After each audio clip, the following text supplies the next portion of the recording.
enseja.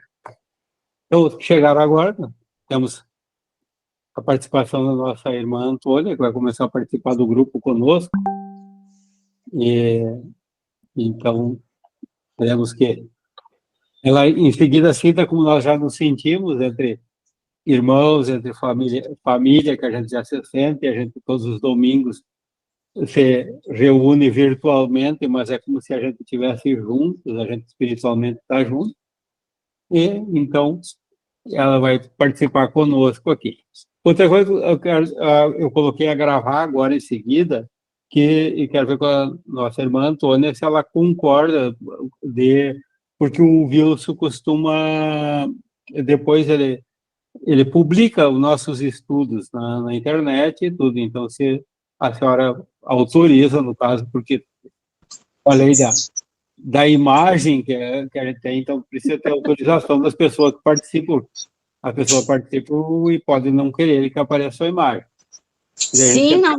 No início. Sim, mas claro que pode. Me sinto muito honrada de ser aceita no grupo. Muito obrigada a todos. Uhum. Tá bom. Também, como é gravado, algum dia que a pessoa não queira aparecer, é só deixar a câmera fechada, daí, que daí não aparece a imagem.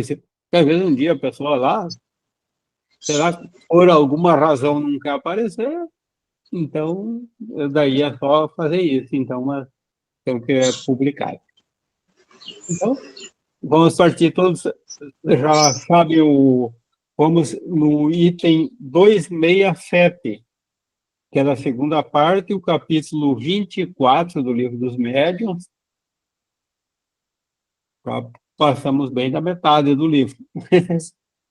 Vou começar a leitura para nós, dona Sandra. Sim.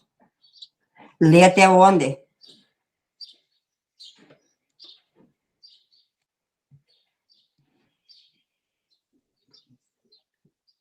O microfone teu tá fechado, Marino. Ah, tá. Até leu o 9, daí quando chegar no 10, para. No 10º. Item ali. 267. Estão ouvindo bem?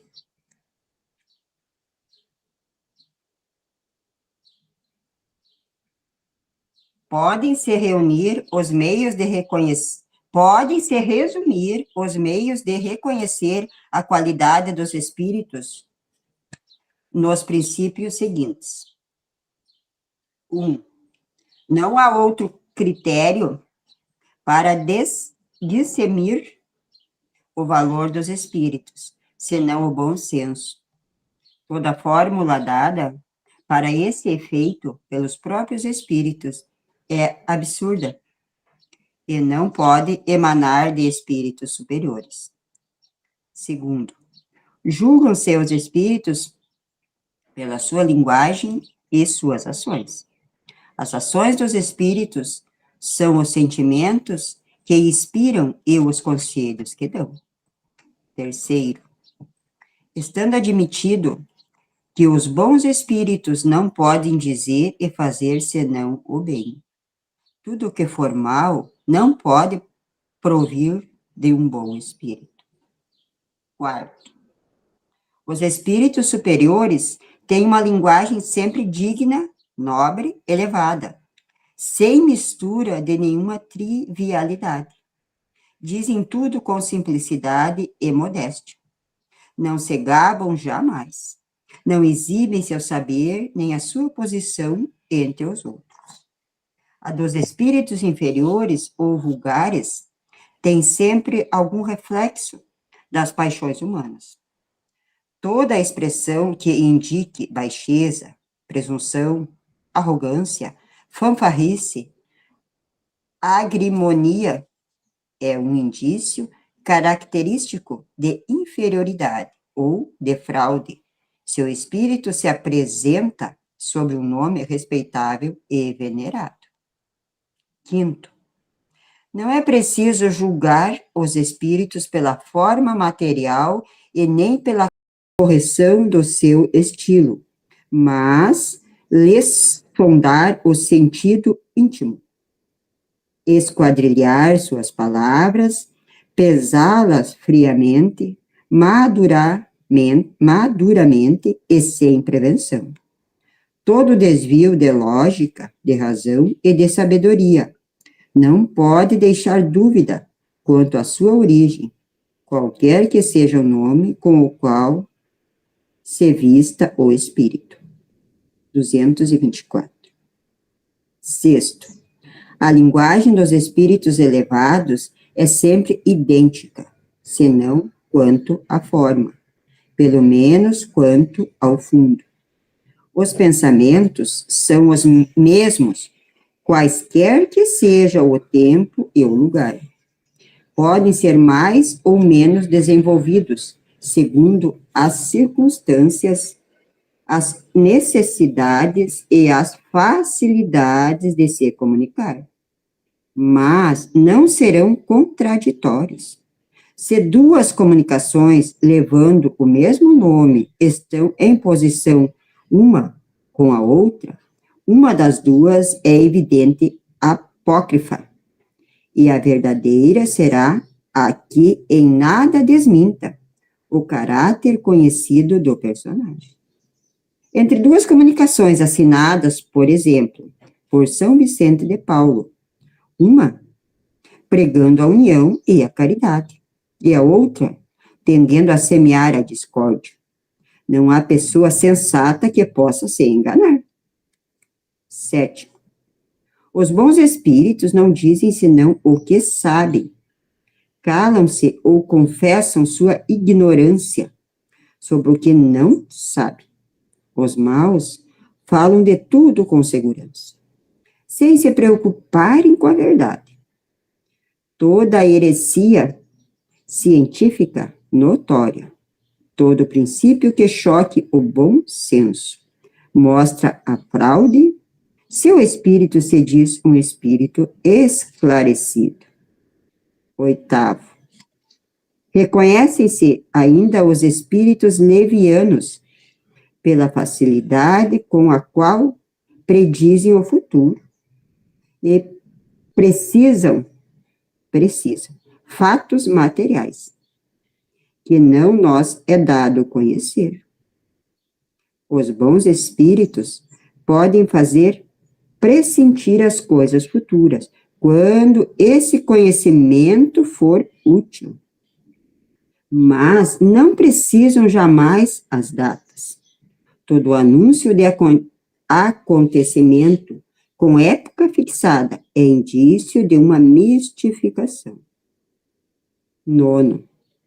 Os espíritos superiores se exprimem de maneira simples, sem prolixidade. Seu estilo é conciso, sem excluir a poesia de ideias e de expressões. Claro, inteligente, claro, inteligível para todos. E não exige esforço para ser compreendido. Tem a arte de dizer muitas coisas com poucas palavras, porque cada palavra tem sua importância. Os espíritos inferiores ou falsos, sábios, escondem sob a presunção e a ênfase o vazio dos pensamentos. Sua linguagem frequentemente é pretensiosa, ridícula ou obscura, à força de querer parecer profunda.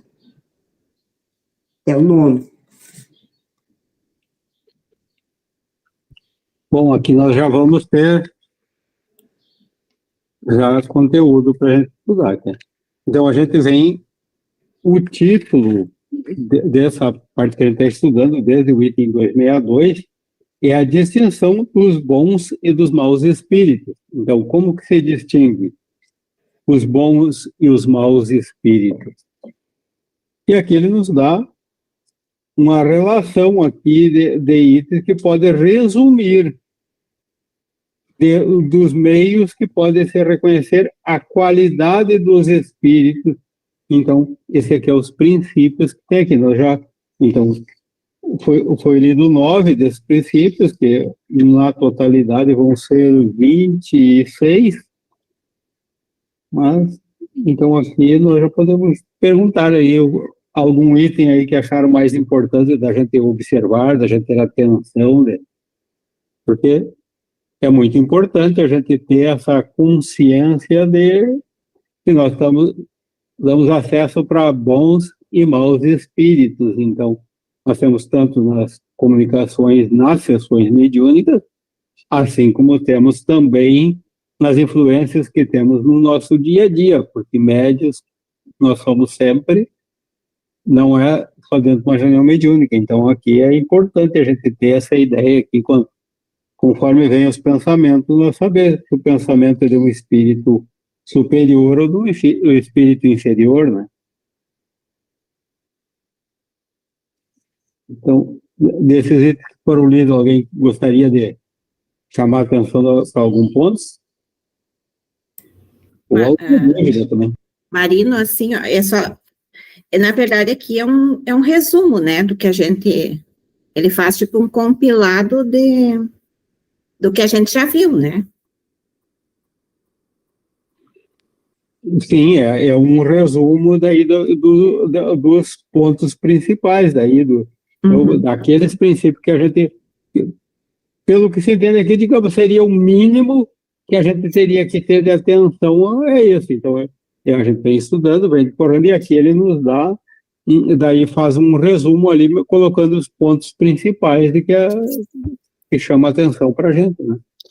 Na verdade, pelo que eu entendi do livro, porque a gente vem, ele tinha essa, vamos dizer, não sei se é técnica, no caso, ele é Allan Kardec, eu falo, de expor, assim, e depois fazer um compilado, um resumão de tudo que a gente já falou aqui também, que nunca é demais a gente falar de novo, porque sempre tem uma coisa nova para te aprender, né, para ti. Porque eu percebo, assim, que no final dos capítulos, tipo assim, são capítulos, né, que ele chama, são divididos, ele sempre faz vai enumerando, assim, né. Mais uma coisa que eu aprendi hoje, eu entendi. E normalmente isso até o que digamos, normalmente, qualquer trabalho que vai fazer, ou até uma palestra, digamos, qual é que é o normal? Aí a gente aprendeu lá na escola. É fazer o quê? A introdução, o desenvolvimento e a conclusão. Cada capítulo ele faz isso. O que é a introdução? Primeiro tu chega e dá ideia sobre o que tu vai falar, o que tu vai escrever, o que é. Desenvolvimento da traçou. E a conclusão, o que é? Tu conclui aquilo que tu disse. Então tu volta a refrisar, a trazer aquele resuminho. Então, na introdução tu diz o que tu vai dizer, no desenvolvimento tu diz o que tem que dizer, e na conclusão tu diz o que tu disse. É mais ou menos assim que funciona. E é mais ou menos o que acontece aqui nos capítulos. Mas daí o que? Então, aqui você tira o sumo de tudo, a parte principal daí é nessa parte da conclusão, né? Que daí fica resumido, mas ali ele chama a atenção do que realmente importa, né? Ali no 8º, eu acho que nesse 8º aqui as pessoas, a gente já se iludiu, as pessoas se iludem com as coisas materiais, né? Porque os falsos geralmente vão dizer tudo, né? Ali onde diz, reconhece-se ainda os espíritos levianos pela facilidade com a qual predizem o futuro. Quem que não quer saber o futuro, né? E precisam fatos materiais que não nos é dado conhecer. Eu já fui, gente, a curiosidade de querer saber o futuro, né? Saber lá na frente. Os bons espíritos podem fazer pressentir as coisas futuras quando esse conhecimento for útil, mas não precisam jamais as datas. Todo anúncio de acontecimento com época fixada é indício de uma mistificação. Esse aí eu achei bem interessante, né? A gente já sabe agora, mas antes, quando era novo, não. Eu estava nesse mesmo item também. Casualmente, o que me chamou a atenção é que não parece ser um mau espírito, né? Falar em datas, e quem não caiu, né, nesse de querer saber o que ia acontecer, parece que não é uma ruindade, digamos assim, né? Mas é uma mistificação. Eu estava nesse item também. Eu achei bem interessante isso, porque é como é que eu vou dizer? É a sutileza é na sutileza que a gente tem que perceber, né? O que é bom e que é a dificuldade, eu acho, entre distinguir o bom e o ruim, é quando é na sutileza, né? Porque quando ele fala de coisas ruins na hora, e a pessoa já se choca e já pensa, não pode ser bom, né? Mas eu acho que a mais difícil para distinguir entre o bom e o ruim é quando ele é sutil, né? Eu acho que é. Não sei. E vejo que pensando nessa oitava, se a gente ver uma parte da sétima questão, diz assim, ó, os maus falam de tudo com segurança, sem se preocupar com a verdade. Uhum. Então, quando se procura? Porque normalmente quando a gente procura que quer saber, a gente quer saber das coisas materiais. A nossa preocupação é com algum acontecimento do nosso futuro material. Com certeza. E daí, então, já é uma noção de que a gente já está materializado, a gente ainda está se apegando às coisas passageiras. E então, daí vem esses espíritos aqui, e normalmente eles dizem o quê? O que a gente quer ouvir. Então, eles não se preocupam com a verdade, mas eles querem o quê? Eles querem ser ouvidos, então, e já vem uma sintonia, ele sabe o que. Foi lá perguntar, por quê? Porque a gente está com uma preocupação. Então, e dentro dessa preocupação, eles vão procurar o quê? Dizer aquilo que vai nos sensibilizar conforme, a gente já tem o pensamento conforme, dizer o que a gente quer ouvir, sem se preocupar com a verdade. Então, por isso, o espírito superior, o quê? Ele só diz aquilo que é útil. E normalmente o quê? Não necessita o pedido. Porque se a gente tem a sintonia, estiver fazendo bons atos com o pensamento elevado, nós temos o nosso espírito protetor, o nosso anjo da guarda, que ele, de alguma maneira, ele vai nos transmitir aquilo que nos é útil para o futuro. Quando for útil, a gente, de alguma maneira, sem precisar a gente se preocupar com isso. Mas esses espíritos, eles já foram na Terra, né, seu Marina, e daí, quando eram encarnados, faziam a mesma coisa, né, no meu ponto de vista, porque a vida prossegue, continua, de acordo com a gente estuda. Eles já faziam as coisas para as pessoas sem se preocuparem com a verdade, no caso, né, mentiam, ignoravam, sei lá eu o quê, não sei me explicar bem, mas eles eram aqui na Terra o que eles continuam sendo lá, né? Não sei se é bem a pergunta. Sim, é por aí. Porque quem é o espírito desencarnado? É alguém que, como nós, estava aqui e desencarnou. Então, entre nós aqui, tem quantas pessoas boas, bondosas, com tudo, assim, que procura fazer o bem, que mede as palavras com os outros. Assim como tem aqueles que acham lindo de fazer a sacanagem, fazer a brincadeira, fazer não sei o quê, e depois que eles vão o quê? Continuar querendo fazer a sacanagem, como se diz no popular, pregar peças e tudo, daí a pessoa tem uma preocupação, eles vêm com levedade, eles não estão preocupados com a seriedade, com o resultado, a consequência daquela. Simplesmente quer se divertir na hora, fazer. Então é por aí. Entre nós, quantos há desses?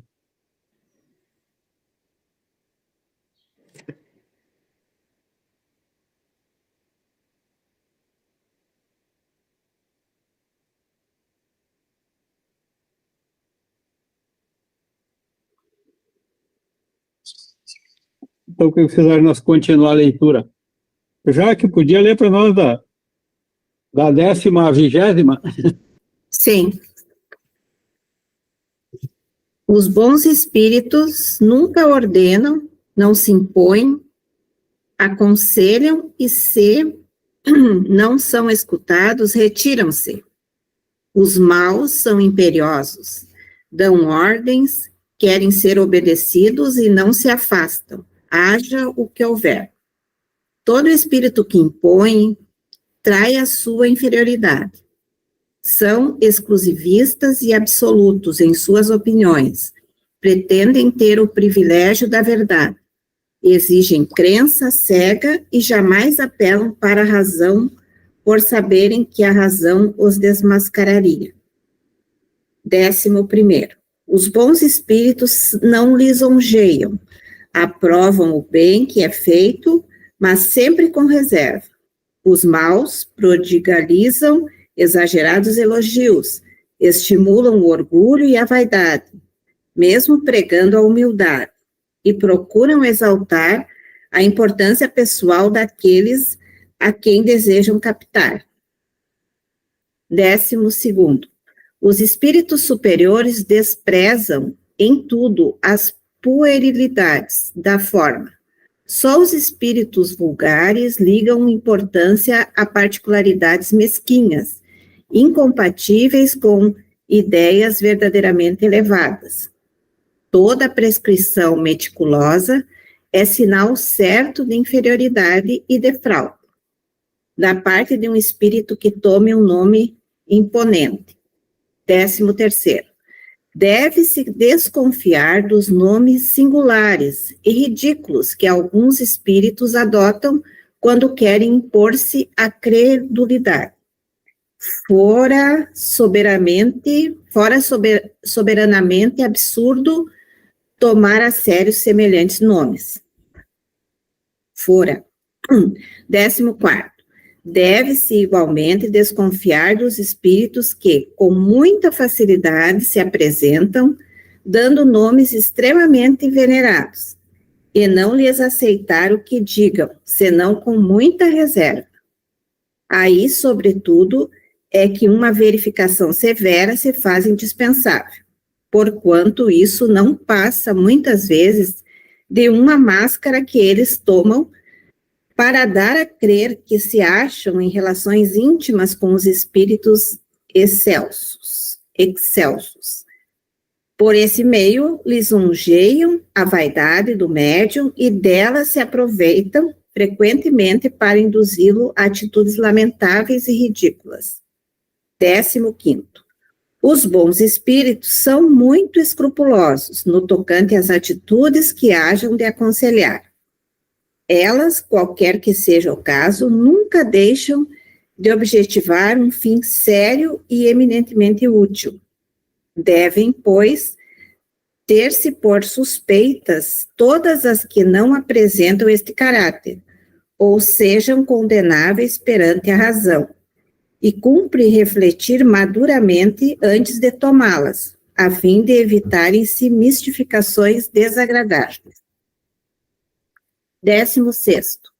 Também se reconhecem os bons espíritos pela prudente reserva que guardam sobre todos os assuntos que possam trazer comprometimento. Repugna-lhes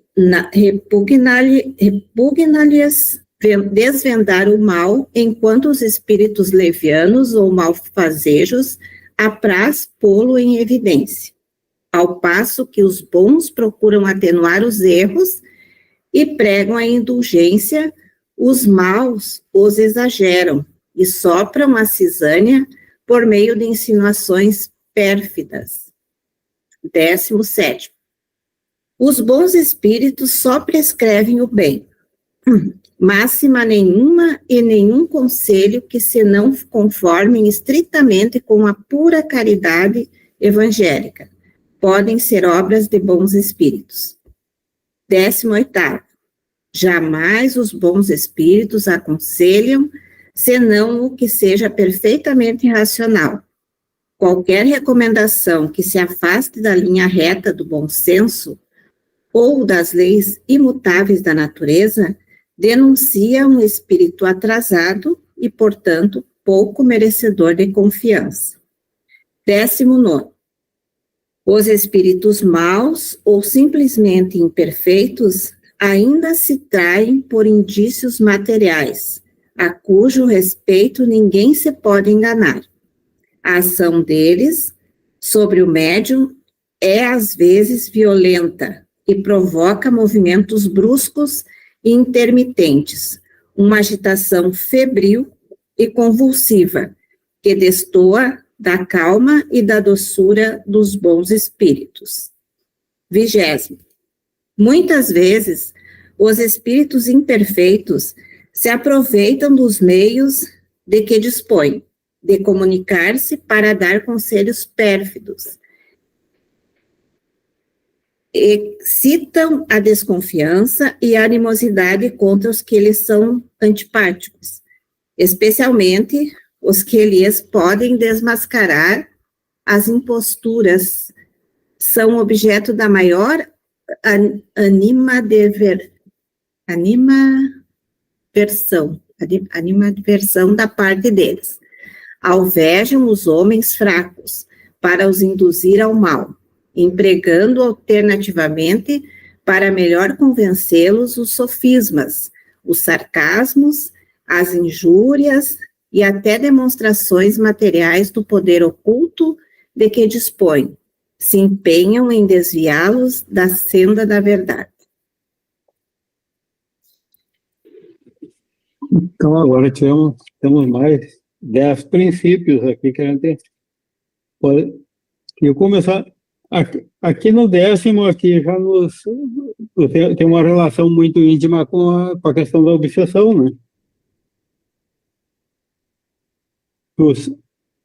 Os bons espíritos, eles não obsidiam ninguém. Então, o espírito superior jamais vai...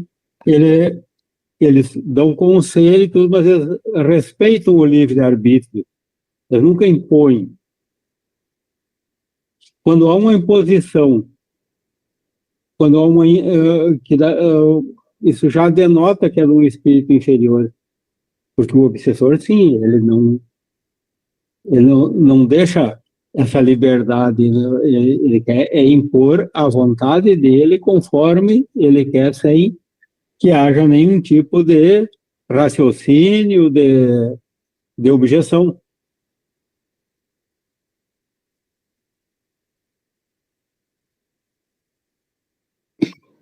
E esse espírito obsessor, ele tem alguma coisa a ver quando ele era encarnado, né? Ele devia ter raiva daquela pessoa e daí agora ele pensa que está vivo e vem obsediar aquele.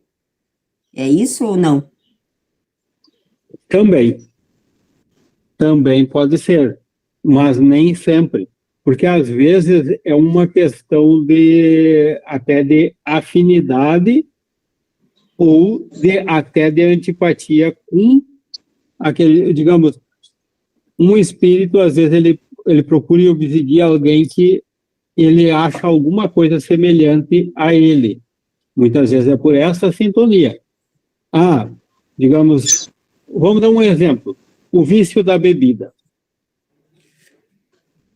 Um espírito que desencarnou e ele era viciado.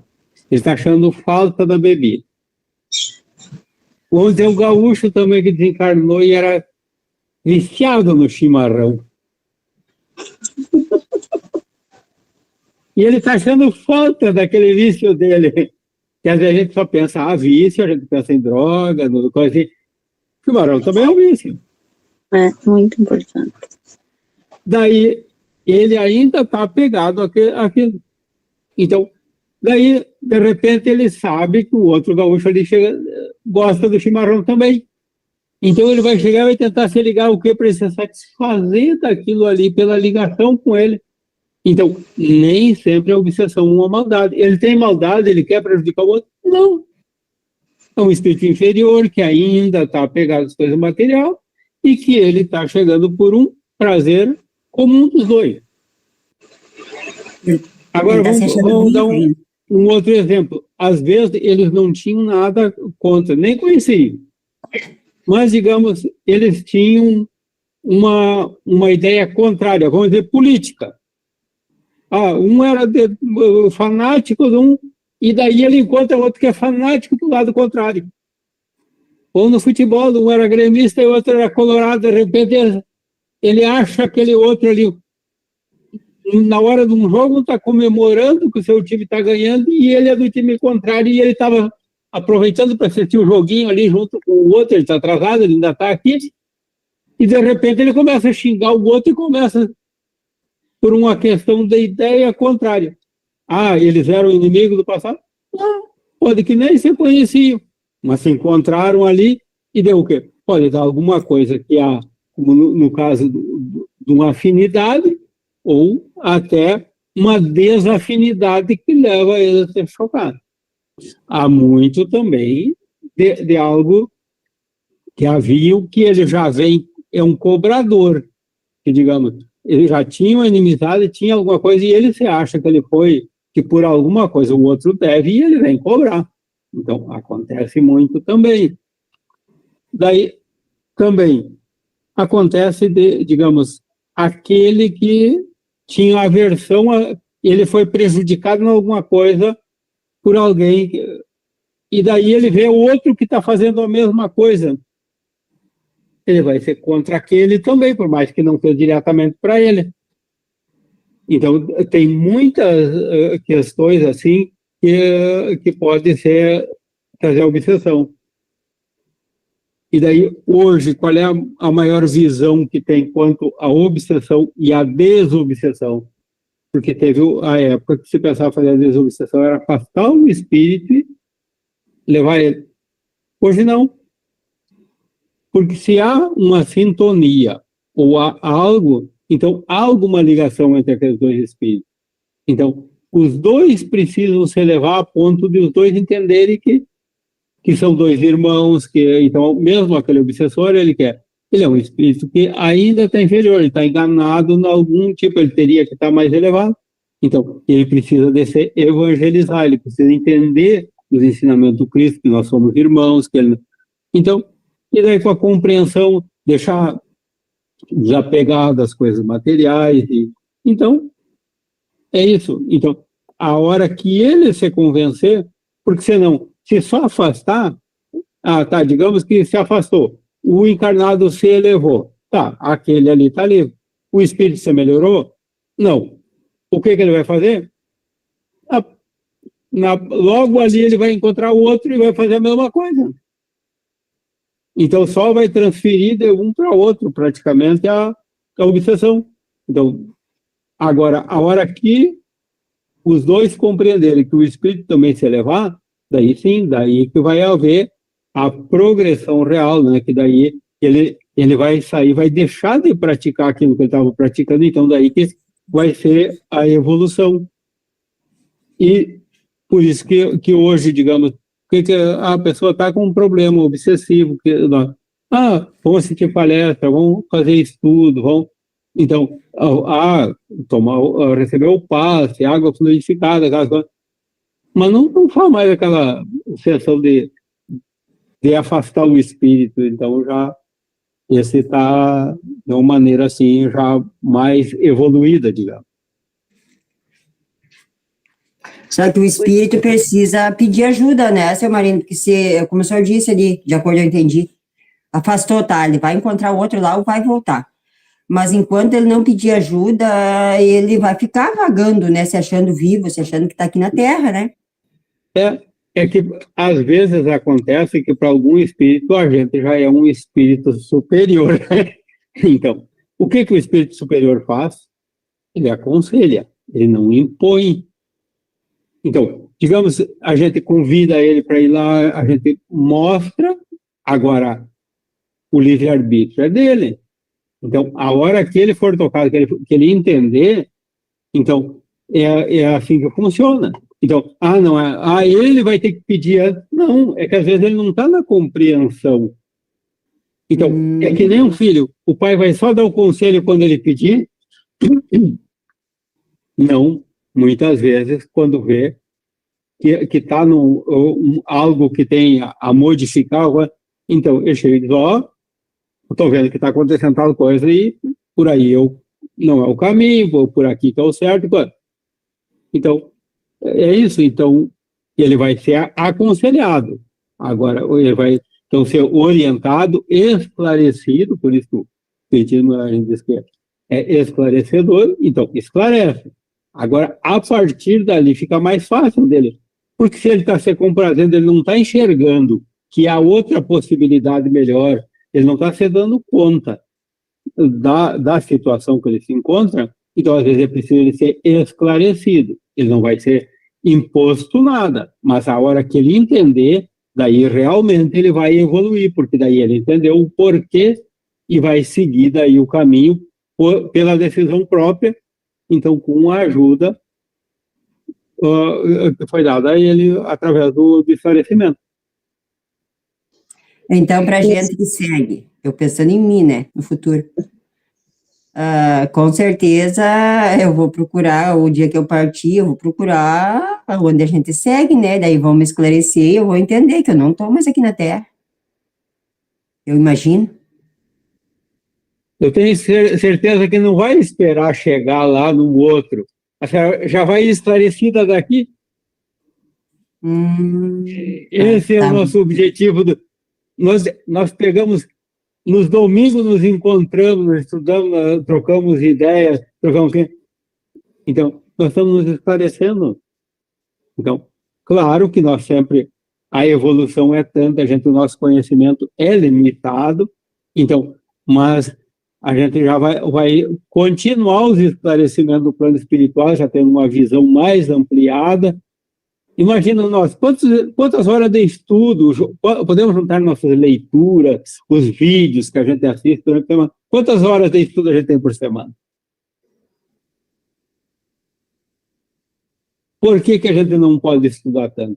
Nós temos as nossas limitações materiais, as nossas obrigações, nós estamos encarnados aqui, nós temos o nosso trabalho, tem a nossa família, a parte material que envolve isso, e que nos sobra pouco tempo. Nós precisamos de, vamos dizer, 8 horas de descanso, de repouso. Então, digamos, de 6 a 8, alguns até extrapolam um pouquinho mais, tá? Como espírito, a gente precisa de correr atrás desse trabalho para alimentação, para isso, para aquilo. A gente precisa de tantas horas de descanso? Não. Então a gente já vai estar um pouco preparado, porque não vai precisar muito. Então, a gente vai ter muito mais tempo, então, para adquirir conhecimento. Então, por isso que dentro de uma encarnação e outra, aqui a gente teve todas as experiências, toda a vida. Quando a gente volta lá, a gente tem tempo para refletir tudo, aonde que a gente tem que melhorar, como é que funciona, ver os outros exemplos dos outros. Então, o que a gente está fazendo aí? Preparando para na próxima, a gente já vem trazendo as evoluções desta, mais conhecimento que adquiriu para provar que a gente está em condições de subir um degrau a mais naquela escadinha que leva à perfeição, né? Eu fiquei pensando nesse sentido, né, um pai, uma mãe, controlador, né, que controla o filho, ele desencarnando, possivelmente vai ser um obsessor, né, vai querer continuar controlando. Não falo do cuidado, assim, mas falo de controlar, né, dar ordens, possivelmente ele vai ser também um obsessor, vai continuar sendo, né. Falaste bem no final, vai continuar sendo, porque ele já é. Porque a obsessão, tem a obsessão que a gente sempre quando fala, a gente pensa do desencarnado para o encarnado, mas tem a obsessão do encarnado para o desencarnado. Tem a obsessão de encarnado para encarnado, que é esse caso já. Então, como tu falaste, tem a obsessão de desencarnado para desencarnado, e ainda tem outra, tem a auto-obsessão. Então, essas situações que ela, quanto antes for tratada, for orientada, for melhor, porque senão ela vai continuar. Porque não é, o desencarne não muda ninguém de uma hora para outra. E a prova disso a gente tem nas nossas sessões mediúnicas. Tem quantos que chegam e que nem, de tanto que não muda, que ele nem se deu conta que desencarnou. Ele chega dando comunicação, eu não entendo, mas eu não sei o que aconteceu, eu tô assim, eu tô assado, mas ele não sabe que desencarnou. Se mudasse tanto, ele ia se dar conta.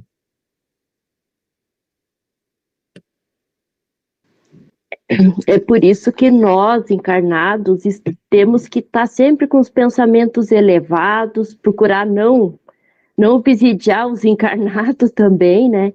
Procurar se melhorar, se evoluir, para não abrir brecha para obsessores.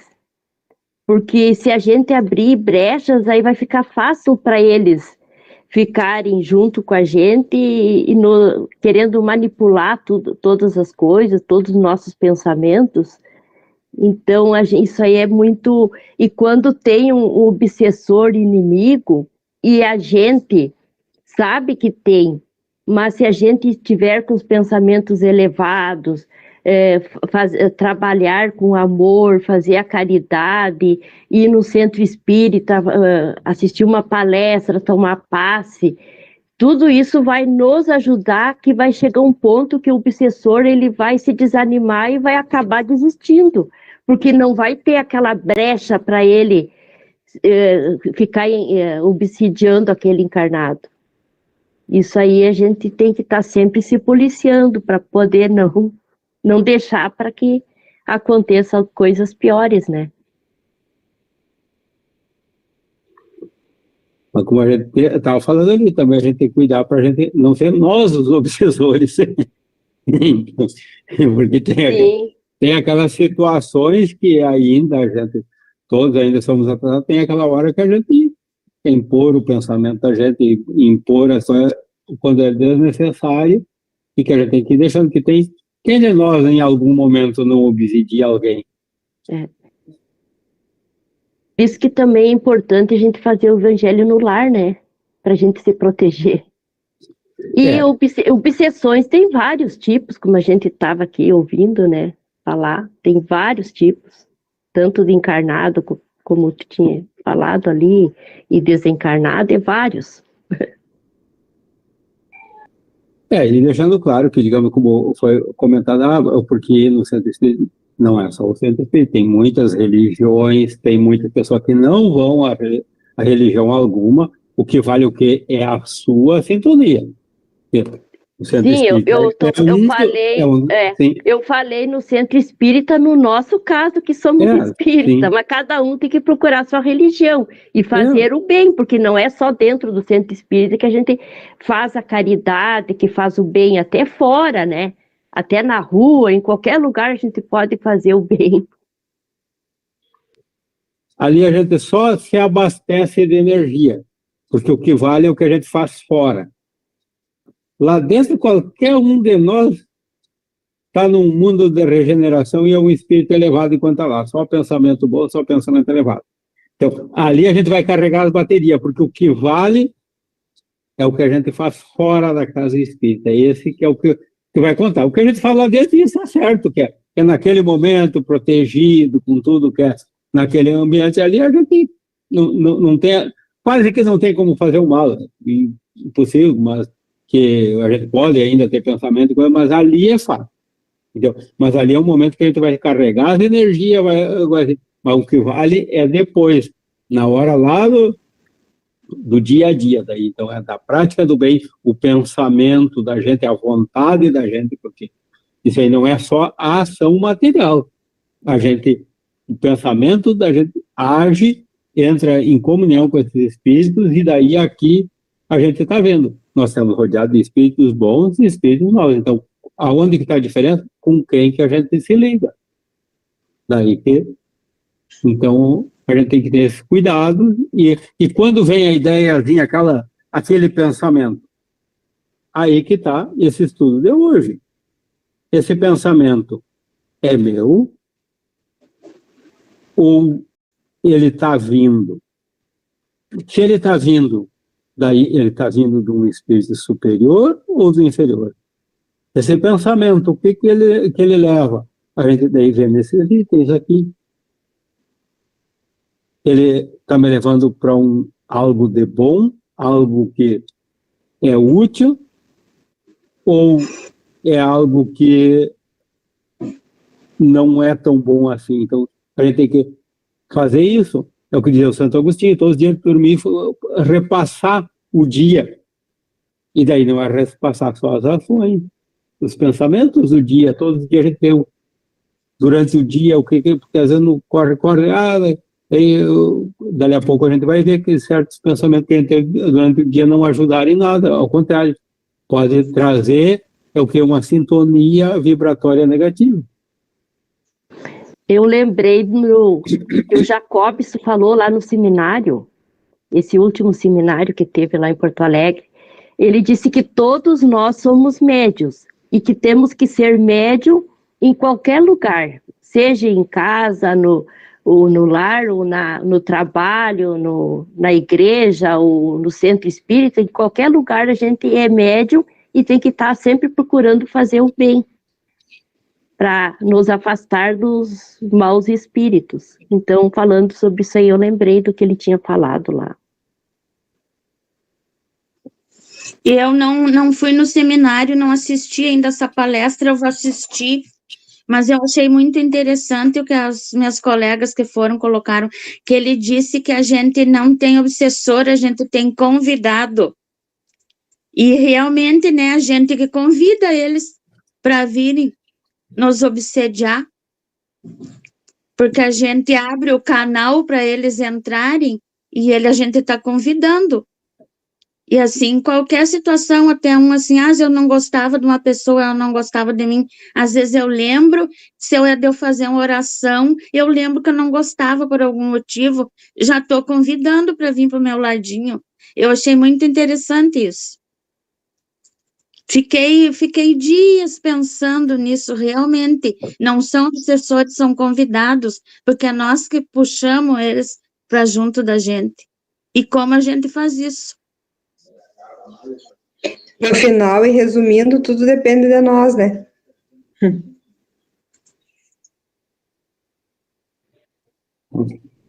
Eu achei... Pode falar, seu... Eu ia dizer que eu achei muito interessante o item 11 aqui, porque ele fala, né, nosso orgulho e a nossa vaidade nos deixa não perceber um espírito inferior, porque a gente gosta de ouvir aquilo que eles vão dizer para nos agradar, que é o nosso velho orgulho, nossa vaidade que nos coloca diante deles na maior parte do tempo, ó. O orgulho e a vaidade, mesmo pregando a humildade, e procuram exaltar a importância pessoal daqueles a quem desejam captar. E eu acho que esse é a melhor forma, assim, para eles até de pegar a gente.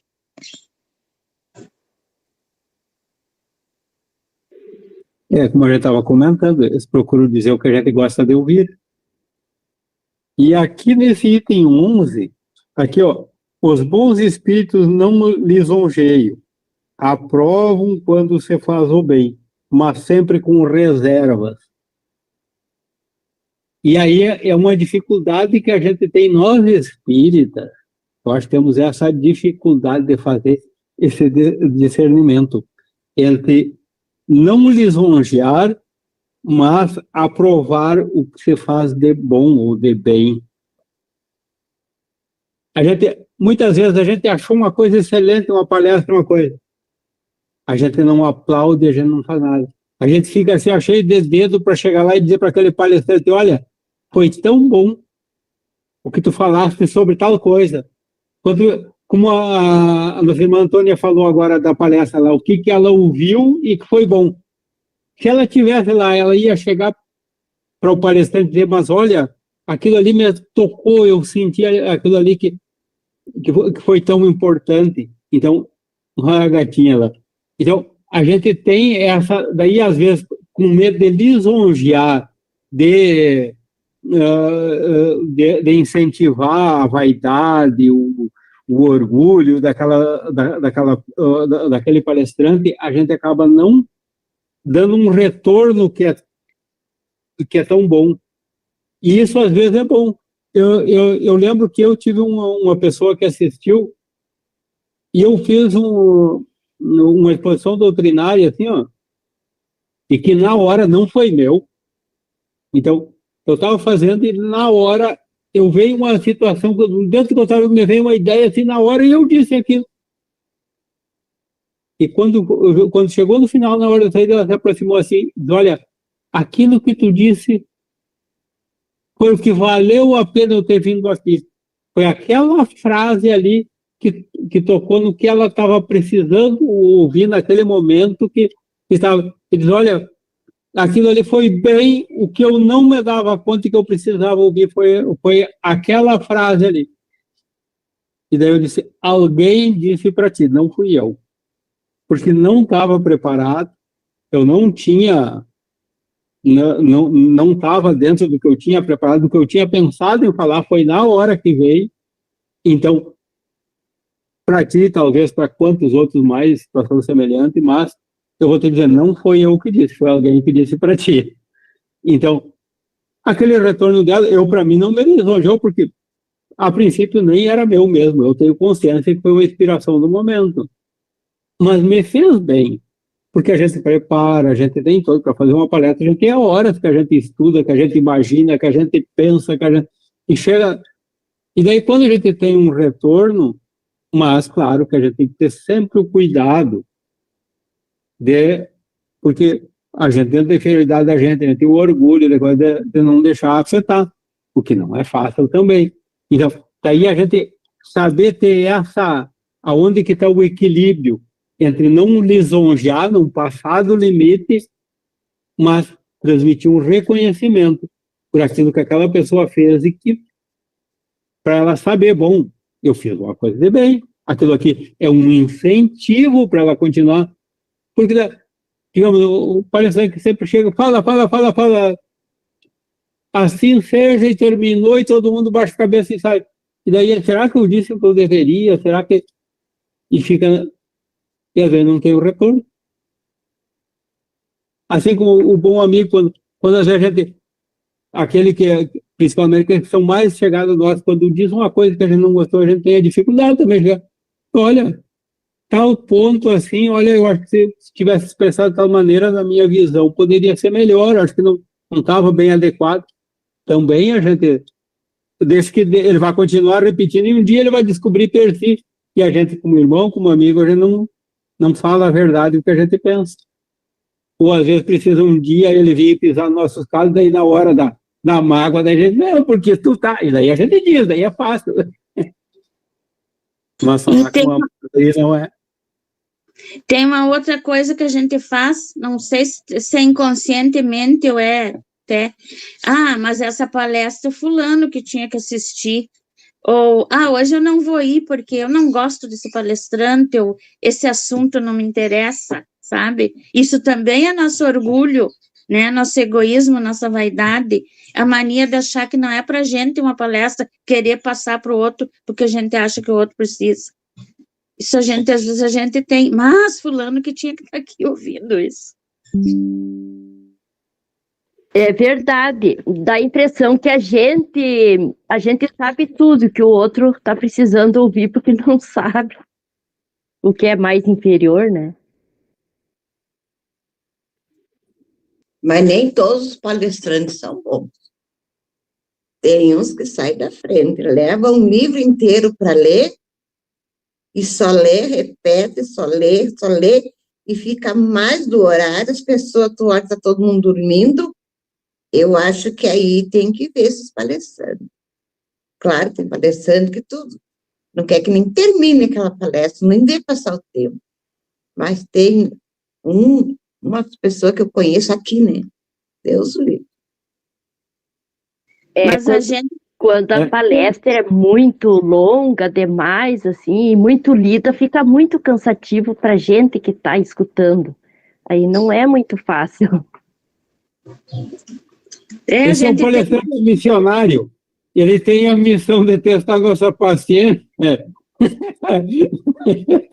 Mas quando era o Divaldo que fazia palestra lá no seminário, que a gente foi, no penúltimo seminário, tinha 5.000 pessoas lá assistindo e eu acho que nenhum dormindo. E a hora que ele terminou, todo mundo aplaudiu. Aí tem a diferença, né? Porque a gente não chega Claro, nem perto claro, deles. eu estou dizendo assim, ó, eu aqui tinha uma palestrante e quando as pessoas sabiam que era ela que fazia a palestra, não ia ninguém no centro, é só nós que ia trabalhar lá. Olhar, tinha um pinho de gente que eles botavam no quadro lá. Aí é brabo, né? Tá louco? Mas um dia a gente chega lá, a gente vai aprendendo, quem sabe ele está nas primeiras vezes, não é fácil às vezes de chegar, de ter aquilo de conseguir chegar, de não ler, porque você está lendo. Então, digamos, outro espírito que a gente vê, ele chega lá e faz uma palestra tão boa, ele em meia hora fala, a gente viu aqui, ó, um espírito superior, ele fala muito com poucas palavras, ele sintetiza bem as suas ideias. Agora, nós estamos falando aqui, ó, um espírito mais elevado, então ele já teve as experiências, ele já passou, quem sabe, numa encarnação interior, lendo 2 horas, para hoje ele chegar sem ler e falar meia hora e dizer muito mais. Só que ele muitas vezes teve que ler quase 2 horas, sem falar quase nada, sem ler, para ele aprender, para agora ele conseguir. Então, esse nosso irmão imagina para ele, quem sabe, o esforço dele fazer aquilo ali com a dificuldade dele, seja muito maior o esforço dele do que aquele que tem a facilidade e tem o conhecimento para chegar e falar fácil, falar bastante em pouco tempo. Então, aí nós temos o grau de dificuldade. E assim, quem sabe até nessa encarnação, com o tempo, ele vai evoluindo, ele vai compreendendo. Será que ele teve também o irmão que foi caridoso e chegou e disse para ele, vamos diminuir um pouquinho, tá ficando cansativo, às vezes a gente não diz, a gente critica. Agora, chegar e dizer para ele, né, daí o que eu estava falando antes, chegar e dizer, a não ser que daí um dia ele chega e nos chute a cadela e diz, tu fala 2 horas e ninguém te ouve, não sei o que, daí é fácil. Mas, então, é aquelas coisas que, e realmente, agora, quem sabe ele falou 2 horas, mas se nós quantas frases dentro daquela leitura foi tão importante que ele disse que a gente já estava com predisposição a não ouvir, que a gente nem ouviu uma coisa importante que ele disse. Eu tenho essas dificuldades, eu também às vezes me dá sono, mas também a gente daí é a hora da gente praticar a caridade, da gente ter concentrado, da gente não dormir, da gente prestar atenção, não. Mas eu já assisti palestra. Meia hora, vamos aguentar.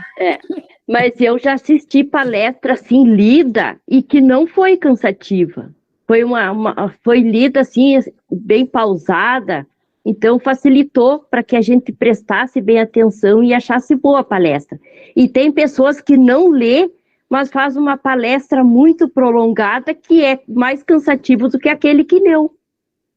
Eu penso assim. Bom, agora nós já estamos quase passando do horário, que começando a passar, vamos ter que encerrar.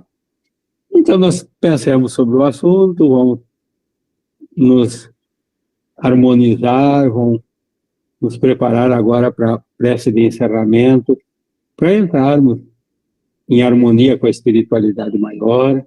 Quanto dirá nosso irmão Júlio, que faça essa prece, uma prece de louvor a Deus, de agradecimento por tudo que a gente sempre recebe na nossa caminhada, tanto espiritual como material. Pedir para aqueles que amamos, para aqueles que sabemos estar em necessidade.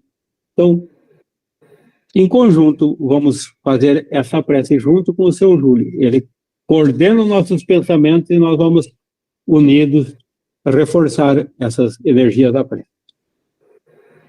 Então, gratidão ao nosso Mestre Jesus por mais esse estudo de hoje, que nós possamos ter um bom fim de semana, abençoado por Deus, que cada um dos nossos irmãos participantes que não estão, que possam ser abençoados, os nossos irmãos desencarnados, que hoje é dia dos finados, nossos familiares, que também possam receber uma luz, uma prece, que sirva de luz nos seus caminhos, que sejam abençoados, possam ter uns outros as graças de Deus, que iluminado por nosso Jesus. E com essa rogativa, demos nosso estudo de hoje encerrado. E assim seja. Então, foi um privilégio ter estado com você.